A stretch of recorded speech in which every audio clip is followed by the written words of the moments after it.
'Cause I am searching, don't need to look outside myself to know that I am whole.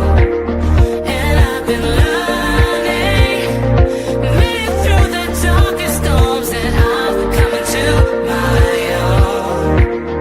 And I am worthy of love. I can learn to love myself just because. Hello, everybody, and happy Monday. Welcome back to another episode of Real Talk with Emma G and Dinah. As you know, I am currently on a flight to San Francisco, then to Canada, and then to New Zealand for my book tour. So we are actually pre-recording this today. But we have to re-record this because today's conversation is going to be incredible. We are going to be chatting with, I don't even know how to describe her. She is a doer of many things, a bringer of peace and healing. She is a bit of a fashion icon, I'm not going to lie. I really look to her for some real funky fashion advice because her spirit, her energy, her just the way that she presents herself is fantastic. And I feel like, she also is a really great balance of just energy. And speaking of energy, obviously, hello, Dinah. How are you, my love? Very well, thank you. So excited to be here today. Absolutely, absolutely. Where are you calling in from today? I'm in Bethesda, Maryland. So Okay. I'm working, I'm doing my Reiki today. So yeah. And that's why I was talking about the energy thing, right? Like Reiki. Yeah. Okay. So before we get to our conversation with our guest today, can you tell people who don't know what Reiki is, what Reiki is? Because I've only had like two sessions in my life and I've not worked with you yet. So please educate us. Yeah, we got to get that on the books. Yeah. So Reiki is an amazing experience, a modality that stems from Japan thousands of years ago. And it is really working with the energy that we hold within the body. And a lot of the times as we're moving through our day to day, we get pulled in and out of things, and energy, I would say, ebbs and flows. And sometimes energy can get stuck in the body. It's we're working with mind, body, spirit kind of energy as well. And so emotionally, if we're working through stuff and we're not able to process it fully, it gets stuck in the body. You might have heard of that book, The Body Keeps Score. I don't know if you have. Yeah. So it truly is like the body keeps score. So energy gets held in the body. And so what Reiki does is it goes in, it helps clear energy, helps align our chakras, if you will, and really helps us ground into a sense of self and a sense of peace. And so it's just been my honor to learn all of this and share it with other people.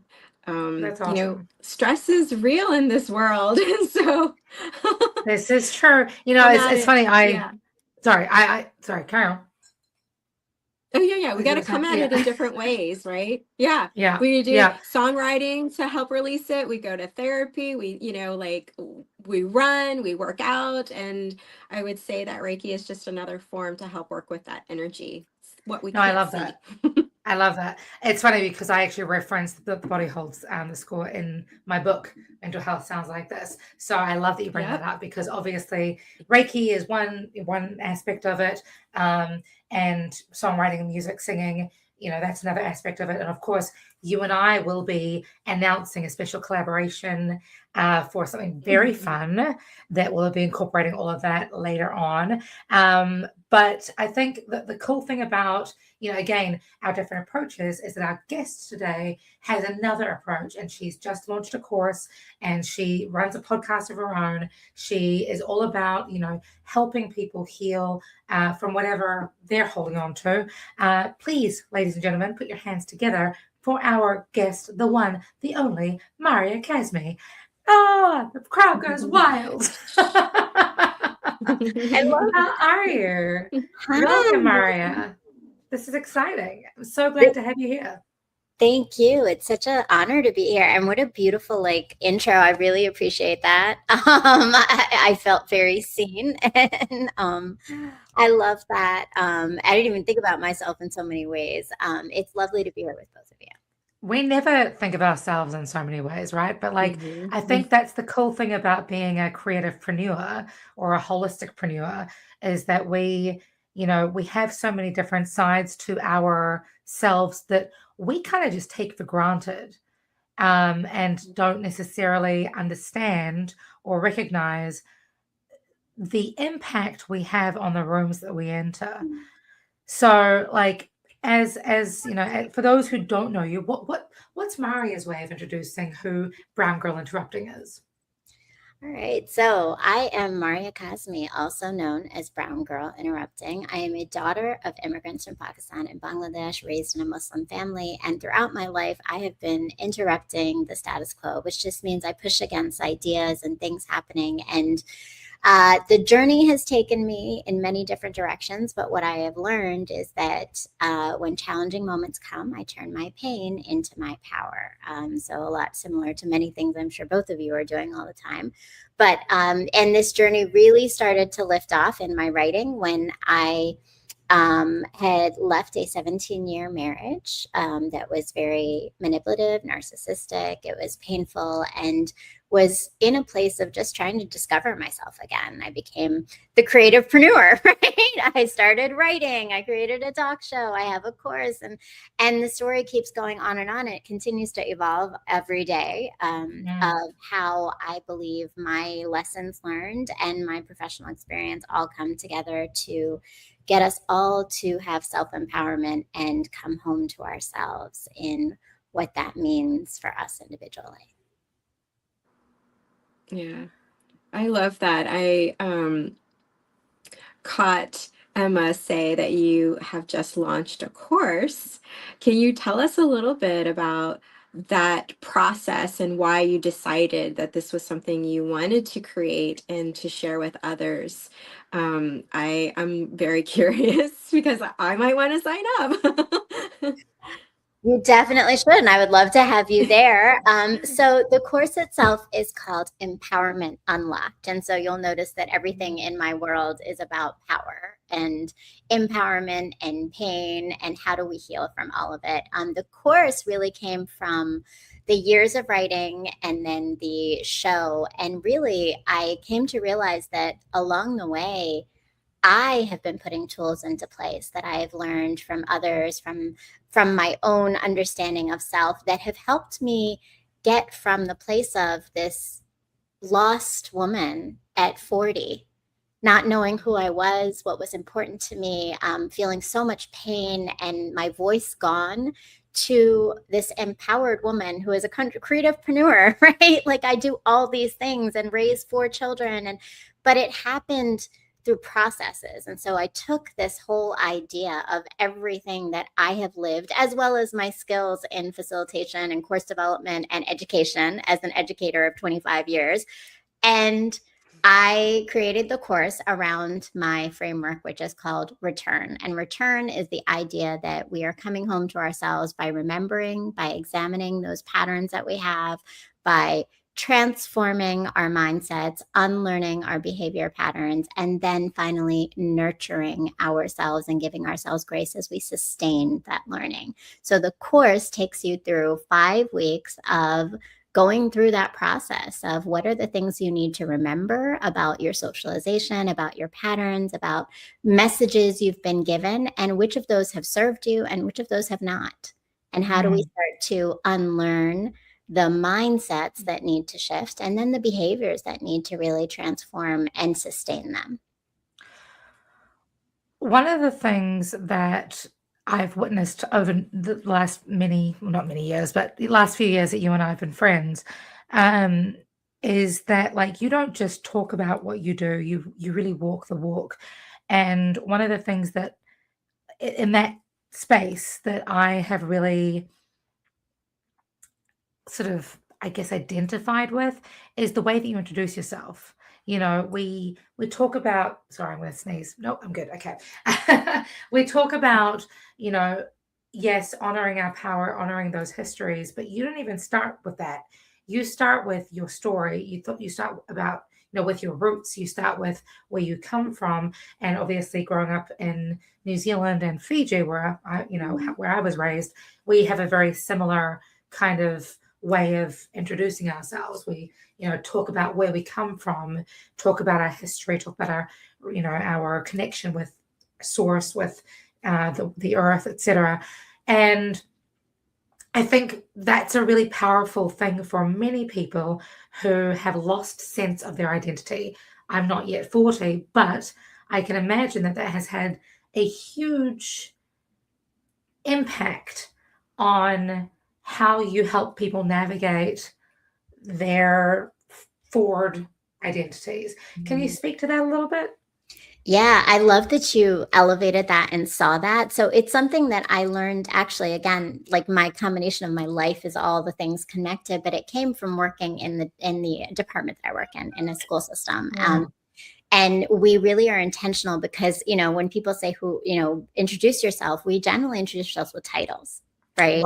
Right. We say, particularly in the DMV, we introduce ourselves with what we do. And I really think, though, but what we do is we miss who we are in that. And to your point, right, it's really connecting back with the past ancestry and heritage of ourselves. So I'm really intentional because Brown Girl Interrupting, particularly, right, was that like I started with my brownness of just who I am. And it is everything that we are. So like everything I do, the show, the course, any coaching I'm doing is all about our individual identities in culture and the power of identity in how we process the world, how we make meaning of it, how we build relationships or break relationships, and those patterns that we hold on to. So for that reason, that aspect is so important to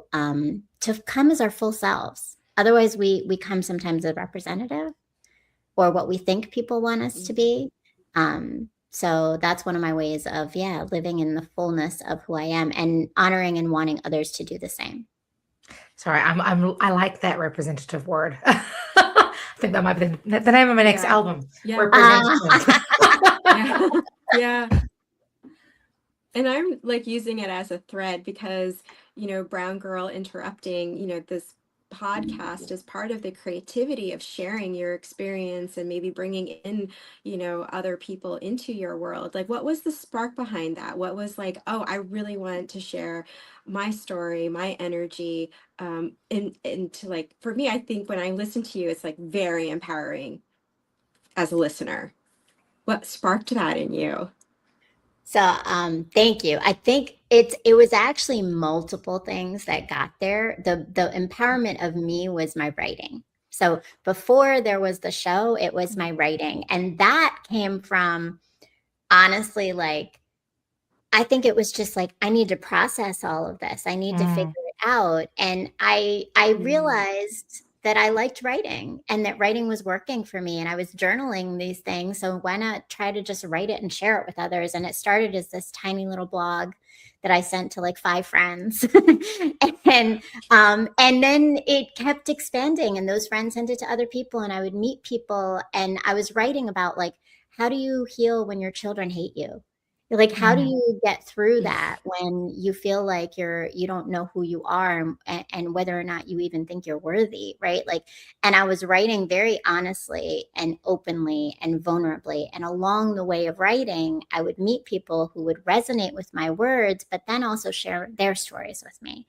And what I started to realize was that there's a place for this, that we must create a space for storytelling where we hear the stories of others and learn tools of how to heal. And that's where Pain to Power came from. And the other component for me is going back to what you said, Emma, like the idea of culture and identity is that it's critical race theory in many ways, the idea of counter storytelling and the power of seeing someone that you may not otherwise know and understand has that story, but has these very dynamic stories that you can find connection in, but you can also grow and learn from difference. So it connects people together. And then it elevates the story and the fact that I think a lot of times we see the clean, polished version of everyone. Like, here's the finished version, right? Like, here I am. I'm this amazing singer-songwriter, right? Right. But what's the story that got you there? Because that didn't happen by happenstance. No one is where they are just because, right? They've gone through things, they've learned things, Yeah. and they've applied them. And the truth is, the more everybody hears that, the more everybody can do the same thing. So that's where Pain to Power started. And I'm very excited. We finished we're in 5th season, and we've had over 100 episodes. So, Golly. Well, that's not inspiring. Yeah, a lot of stories to share with people. Yeah. One of the things I really enjoy about your approach to your work, is that you give people a space really to sit in those stories and process that pain or that painful experience or that traumatic history. And I think that is so important in this hustle culture that we live in right now, where we're constantly kind of, yes, this is where you came from, but there's all these other things that you need to focus on instead. Don't look at the Hakuna Matata. It's in the past, right? And as much as that can work for some people, obviously we need to be able to recognize that pain before we can process and turn it into power. What is your process for that pain into power? And I ask that because obviously, as a songwriter and empowerment through songwriting coach, a lot of the messaging that I lead with is, yes, we can, stay stuck in the muck if we choose to, or we can take the bull, turn it into fertilizer, and use it to plant a garden, using songwriting as the methodology. What does that look like for you in your coaching, in your podcast, in your writing, and just the way that you lead by example? Oh, I love that question. So for me, I think, to your point, it's not just, we can't just move past pain. Like, I just really believe in everything we do that we must first recognize and understand what are the barriers first, what are the things that have challenged us, what is broken things first, what's the root cause, and then decide what do we do with it. So when it comes to healing, the root cause is usually, what are the patterns you've held on to? What are the messages? So have you been like, have you been given the message that overgiving makes you a good person, that people pleasing is what you're supposed to do, and then we break ourselves doing that, or being a perfectionist, or just when we are sacrificing parts of ourselves to be everything to everyone else. And those don't come from a vacuum, they come from patterns. Who gave you that pattern? Who told you that? And how have you then showed up in your life because of it? What decisions have you made? And how do you now make decisions differently? So we have to uncover where those pain points arrive from and why they keep showing up for you, because it's the unconscious. And when we make the unconscious visible, right, it's making the invisible visible. And that's what the goal is to healing for me. And it's, for me personally, that's what I do. That's what I sit and think about all the time, is like, okay, where's this really coming from? What is it I really need and feel right now? And now I can start shifting my story. And then I have more control every time, because now I recognize my patterns when they show up, and I can interrupt them faster and faster every time. Love that. Yeah. Love that. It's reminding me of what my teacher, she talks a lot about crossing the crises. And so when you talked about the bypassing, in my world, it's a spiritual space. And so a lot of the times people think, well, if I meditate, or, if I do Reiki, like, I'm getting rid of it. But the idea of, like you said, taking it head on, that edge place is part of our growth. And we have to get to that place in order to cross the crises, so that we can bring, more awareness of our cycles and our patterns, and how we elevate right into the next way that's best for us. Thank you so much for, sharing that When you work with your clients through your program, what are the things that you like? What are some tips that you share with them? So I think one of which is that get comfortable with discomfort. Mhm. It's going to be very messy. It's going to be uncomfortable. You're going to see things about yourself you don't love. And that's the truth, right? I remember those moments, right? I'm sure we all do, right? Like you're like, oh, my ego, it's kind of big. Like I got issues, right? Like, and when you think that something you've been told made you a good person all your life, actually doesn't make you a great person necessarily, right? For yourself and for others, right? So there's discomfort and you're going to lean into that. But I think also the other thing is that this is not a one and done. This is an evolution, and you're constantly going to be learning new things about yourself that that will open new doors for you. So give yourself grace that it might be that there might be moments you make a misstep again. Like there's no perfect one way, right? But you're going to learn. You're going to take a lesson from it every time, and it's going to get easier and faster. I think I actually I just posted something that Emma you sent me, and I loved it this morning. But it's the idea is that the goal is not that you stop having challenges. It's that the time between recovery and getting up decreases every time. Yeah. I don't remember seeing that, but I'm glad I did. Okay, good. But I mean that kind of that theme is so important for so many of us, right? And I know that your podcast, your work is very much focused around adults or, older, more wiser, experienced, seasoned people. My husband will call them. But one of the things that obviously I work a lot with teenagers and young people, and I'm recognizing, and in fact, I had this conversation with one of my clients yesterday who's 14, that embracing of the discomfort, that having grace with yourself is such a difficult thing to achieve, especially in adulthood. I think it'd be really wonderful if we could start to really support those messages for our young people so that they grow into adults who are more resilient, more able to bounce back, more able to get back on the horse. We were doing a songwriting exercise yesterday when I was like, okay, well, in your 14 years of age, what would you say to your 6-year-old self, right? Having that grace with your inner child, and because we all have our inner child, inner adult, and inner teacher within us. With your work, I mean, obviously you're very self-aware in your inner dialogues. How can we support healthy inner dialogue more than just saying embrace the discomfort or embrace the suck or be okay with discomfort? Like, what does that even look like for your audience? So healthy inner dialogue is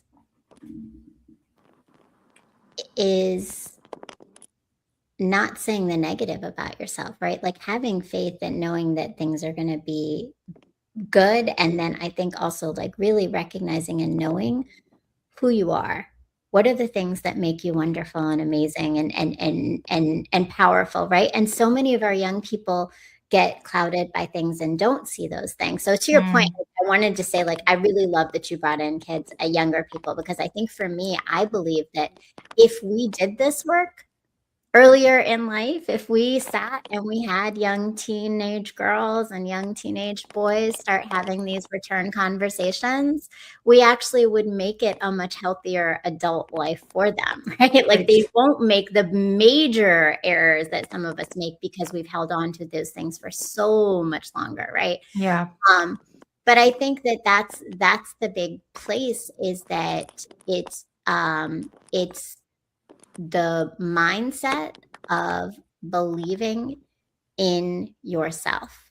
And that's a hard one. I think that takes a constant everyday shifting because we sit in imposter syndrome. We don't get the answer right if we're a kid, or we are not making friends with everyone. And so we feel like we're isolated, right? Like there are all these things. And truthfully, all those same patterns come up in adulthood, right? Like, and it's shifting the mindset that no, like I'm great at this, I'm good at this, and I'm going to be successful, right? It's putting tools in place that you know will help you get through things because you know yourself so well. So a lot of it is, I think it's knowing yourself in all of the ways that we need to understand the way our brains are thinking, the way we process emotion, the way that we just work better, right? Like, knowing myself, do I like to work with people to be productive, or do I have to do it individually, right? Because that also goes into your healing. Do I need community more, or do I need more individual healing, right? Like,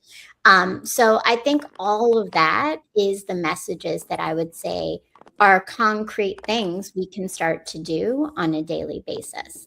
And then pausing often, like pause, slow down. The faster we move, the more anxious we get. I mean, I got on this call and I know Emma, you and I was like, I was in an anxious space and I was doing the fast, right? And then you reminded me for a moment there, right? Because sometimes again, all of us, even us who do this work regularly, have our own moments of anxiety, have our own moments of feeling overwhelmed and not knowing what to do. And the life starts to hit you. And when we pause and we recalibrate and we remember it's okay. Like I've gotten through every bad day that's come before this, right? I have the tools and it's all going to work out. I just have to believe in myself and believe that it's going to. Yeah, you've survived 100% of your bad days so far. Keep going. Great. Oh, what are we looking at here? I love this. Oh, this is one of my ads from Empowerment Unlocked. Yes. Like, and so that's it. Like this journey is really important to me because I believe the more people who take the time to go through these processes and get the tools for themselves, we feel empowered. We're able to walk away knowing how to take care of ourselves and come home to ourselves when we need to, because life is constantly going to give us challenges, right? Like it just is inevitable. But what do we do with it is really the power. Yeah. I'm just reflecting on the conversation about the kids because I have 3 kids, and each one of them approaches nervous system regulation in a different kind of way. And I think the number one thing is the self-talk, to pull yourself out of a cycle, right? Or a decline when you feel like you're spiraling. And so I really appreciate you saying that. It's true, more kids, if they have access to, or adults in their life that can share with them how to have access to understanding their emotions and moving through them, just makes for better grown-ups. And yeah, I feel like if I had these tools, it would make moving through the obstacles of life with challenge more graceful and at ease, as opposed to, like you said, we're kind of like our worst enemy sometime when it comes to the mind. But yeah, thank you for just sharing your story with us. And I also want to talk a little bit about the fashionista stuff then. Wait, actually, before we do though, can I want to say, because I would love to talk about the fashionista part, but before we do, I just want to say, because Dinah, to your point, I love that you brought up the central nervous system, because yes, that's what it is, right? Like it is your central nervous system getting calm. But I think it's in addition to the emotions, it's the decisions of like self-regulation is also the decisions to make new plans. So thinking of that idea of how perfectionism leads us to think, I have to follow what other people want me to do. I have to get married in this path, and I have to find this career in this thing. And a lot of young people start to get that messaging and then start making those sacrifices in their 20s and their 30s. And then now you live a life that wasn't the one that you really wanted, and that wasn't the one for you. Yeah, I feel like that's very much what happened to me. The outside world dictated my inside world, and I really didn't know what that was for me until much later, because it took me a while to understand what was helpful for me. We just didn't have that much access, but now we do. And so, yeah.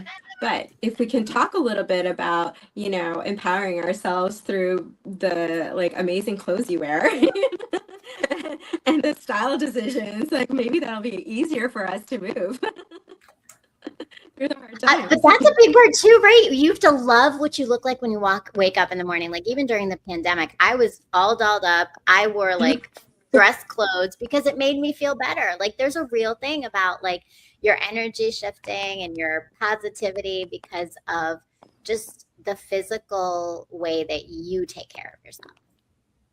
I love that. Yeah. I feel like I've been rebelling against the norm when it comes to fashion and mindset since I was like 6. So I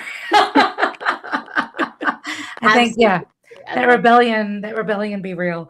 I love this. However, of course, we have run out of time. For those who want to know more about you and register for your course and find out more about your podcast, obviously browngirlinterrupting.com is where to find out all things Marya Kazmi.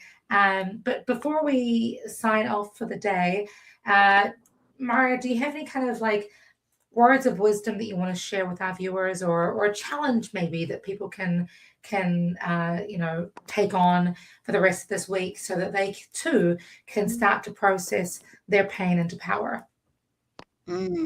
I think the challenge is, and word of wisdom, right? I think the challenge first is that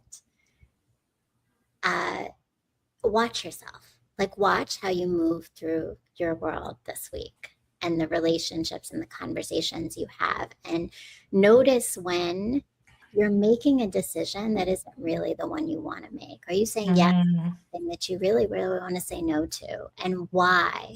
What is it inside you that's compelling you to do that? Is it to please someone else? Is it because you feel like if you don't, they're not going to like you? Like, what is it? And then sit with that and think, is that reality? Or is that something you've created in your mind? Is that something someone's told you you're supposed to be? And how do you start to shift that and bring it back to what is really for you? So words of wisdom, come back to yourself constantly. Just remember who you are and what is right for you by knowing yourself and honoring yourself. Love that. Love What that. if you've been looking in the wrong places for your answers? What if the clarity you need is already in you? And what if one course could help you unlock it? Let's find out together in Empowerment Unlocked. Join now. Link in bio. That's it. Come join me at Empowerment Unlocked. So follow me at browngirlinterrupting.com, but also Brown Girl Interrupting is my handle on all the social media. And I do individual coaching. I do organizational coaching, because this concept of return can also actually really be applied to the way culture and organization functions when we start to look at structures and practices and policies and how we need to unlearn and transform those as well. So I do all of that. Thank you so much, ladies. This was such a gift and an honor to be in space with you and to have this conversation. Absolutely. You heard it here, guys. Make sure you follow her. Make sure you check out the website. Until next week, friends, be good, be kind, spread love. And remember, look inside. It's all there. See you guys.